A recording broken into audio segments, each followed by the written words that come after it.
Hi all, welcome to Diversified Finance. My name is Lakal. Just another quick video regards to Bitcoin price action.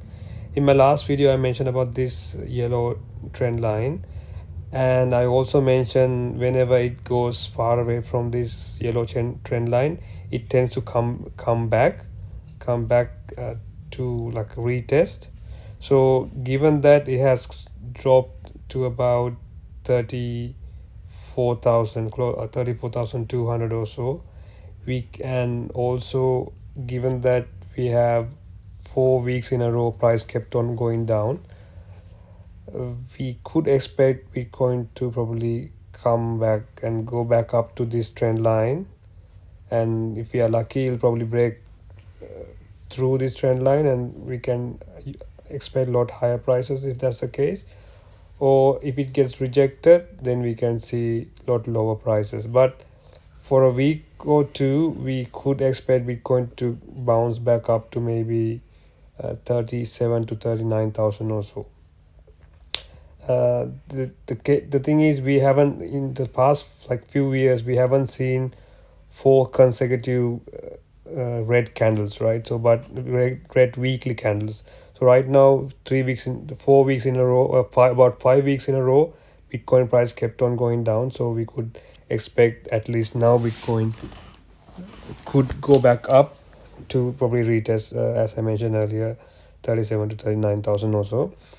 Then we need to see whether if we are lucky, it'll probably break through this trend line. If not, we can see a lot lower prices. And this purple line, there's a very strong support.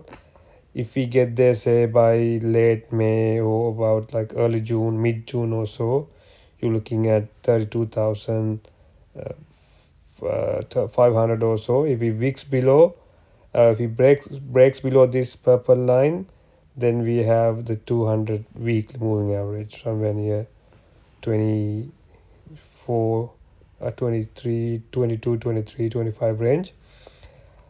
And right now in the market, everyone's like really bearish. So what we have seen in the past, when everyone's bearish, like the majority is bearish, market makers tend to push the price back up.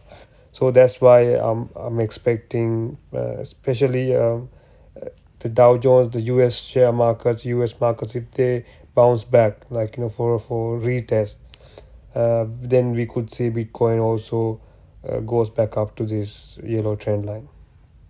So we have to wait and see. I mean, even if Bitcoin drops to like 25K, that's the worst case scenario. That's just another 25% drop from these levels.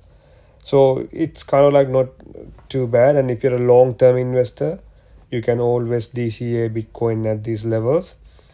For example, let's say Bitcoin goes up to 100,000 or like 150,000 or even 200,000, then you're not going to worry whether you bought Bitcoin at 25K, 20K or 35K, right? So that's why we need to wear our long-term investor cap and accumulate for long term. Okay, that's it for this video. I'll talk to you tomorrow. Thank you. Have a good night. Bye. Like and